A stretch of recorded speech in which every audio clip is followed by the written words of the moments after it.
Should you buy Age of Darkness? After the full release of this game, it's a perfectly valid question to ask.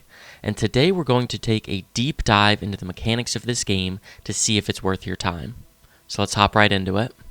For anyone who's unfamiliar with Age of Darkness Final Stand, this is a gritty, dark fantasy RTS game that's often referred to as a medieval They Are Billions. But how does the game actually play? Let's break it down.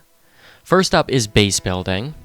Like most RTS games, base building and resource management is the engine that drives everything forward. While Age of Darkness doesn't do anything particularly unique regarding these areas, they implement both well enough to create a very fun gameplay loop. On the resource side, you gather gold, lumber, stone, and iron from their respective production buildings that help you build your base and your army, while a fifth element, Dark Essence, which can only be found through combat, is used for high-tier research. Once you have the resources to build your base, the game provides a good balance of military, economic, and research buildings that require strategic planning to make use of properly. Additionally, there is a variety of defensive buildings, from regular walls to towers that blast out fire, that can be combined with naturally occurring choke points that help you survive this brutal game. What makes the resource and base building of this game truly fun is the constant balancing act between expanding to take new resources, while also making sure your base is secure from encroaching nightmares. Next up is combat. Naturally, once you've built up your base, combat takes center stage. But unlike many RTS games where you're trying to destroy an enemy base, Age of Darkness has two primary areas of combat: defending against enemy attacks, and clearing a map that is filled with nightmares. And the game gives you a decent roster of units to do both. Your early game army is going to consist of your standard infantry and archers, with the later game giving you access to elite tier troops, as well as hard-hitting siege weapons. And while Age of Darkness doesn't do anything particularly unique with its units, the combat feels very fun, and the army progression as the game goes on feels very rewarding. The way the map is set up, the closer you are to the center of the map, where your base starts, the easier the enemies are. As you progress towards the edges of the map, enemies get stronger, they're more numerous, and with increasingly deadly variants. Your army, however, also grows in strength to match the increasing difficulty of the map, making combat not only challenging, but incredibly rewarding when done right. In addition to your troops, you start each game with a unique hero that is equipped with powerful abilities to help crush your enemies.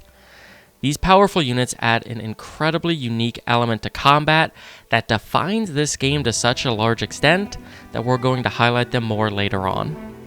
Finally, there is the swarm mechanic. Now, once you've built up your base and begun clearing the map with your growing army, well, that's when the fun really begins. Every few nights, the game unleashes a massive, dynamic wave of enemies that increase in size and difficulty each time they occur. Age of Darkness will eventually throw tens of thousands of enemies at you at once, creating a truly overwhelming spectacle and one of the most entertaining experiences in any RTS. These hordes are the defining feature of this game, forcing players to constantly rethink and improve their defenses, adapting to the ever-growing threat.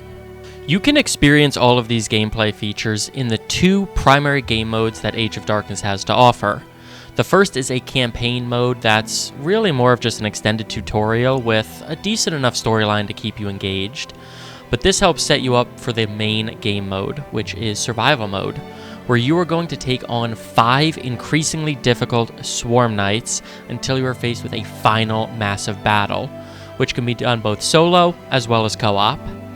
Currently, there is no PvP in Age of Darkness, and unfortunately, no real reason to think they'll implement one either. Ultimately, Age of Darkness plays like a classic PvE RTS game with intense survival mechanics and a brutal learning curve. But let's dive into the pros and cons to see if the difficulty is actually worth it. Starting off with the pros, first up, this game is visually stunning. The graphics in this game really immerse you into a world that is being destroyed by the corruption of the Dark Crystals. The best example of that is how the map progresses visually as you get closer to the edge of it. Not only do the enemies get more difficult, but the map changes from a lush meadow to a dark forest to a desolate wasteland.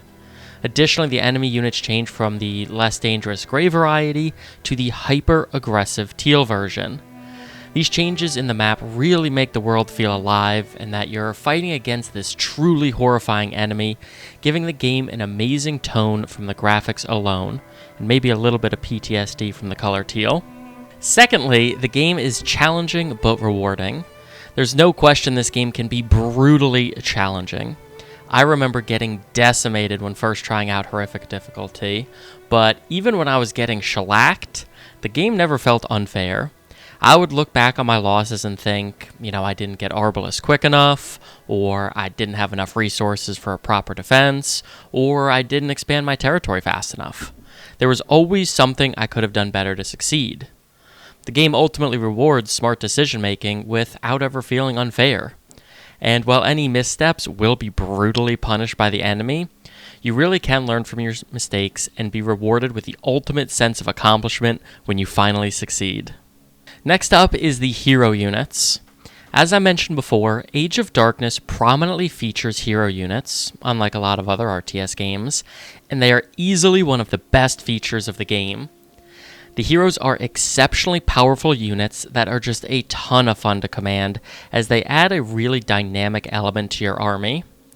The heroes in this game really remind me of Warcraft 3 heroes, and I mean that as a huge compliment. Like Warcraft, heroes start out at level 1 without any abilities, and while they're stronger than your average unit, they're not a game-wrecking force. Yet. Through combat experience, these heroes can level up to level 10, gaining increased stats and 4 unique abilities that make them a force to be reckoned with. Again, Age of Darkness really shines with the meaningful progression you feel as the game goes on, and this time you can really see it with these heroes.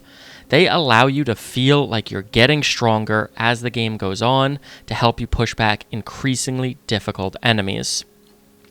Additionally, having your hero level up while you're clearing out the map really adds this nice sense of purpose and excitement to what otherwise might be considered a very grindy or overly difficult task.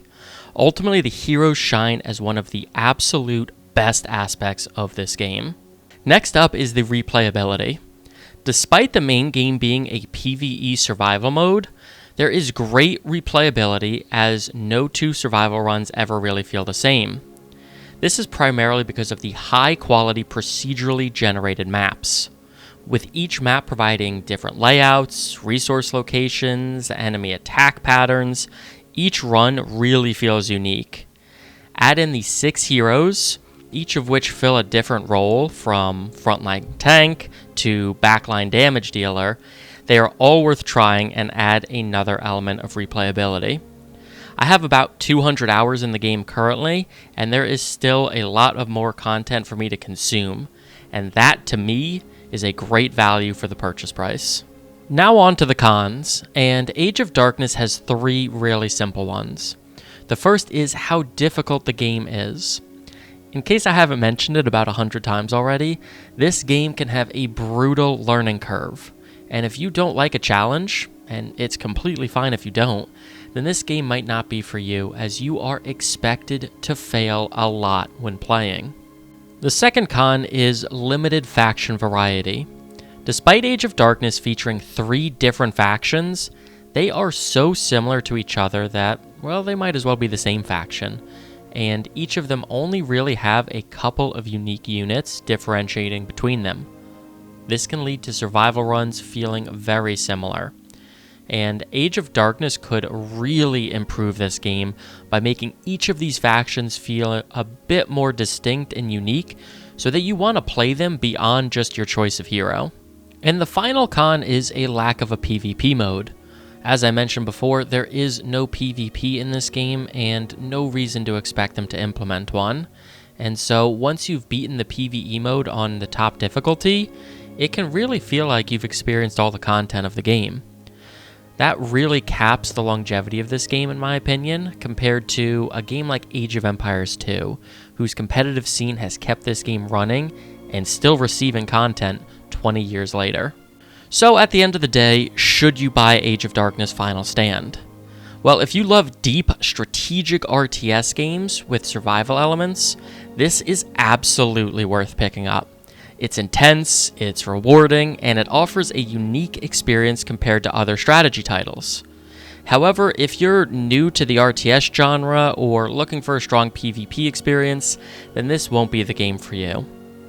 Overall, I'd give Age of Darkness a solid 7 out of 10, and it's a great game for strategy fans who love a challenge. So, what do you guys think? Let me know what I missed or what I should have added in the comments. And if you enjoyed this review, don't forget to like and subscribe for more strategy game content. Thank you so much for watching, and I'll see you on the next one.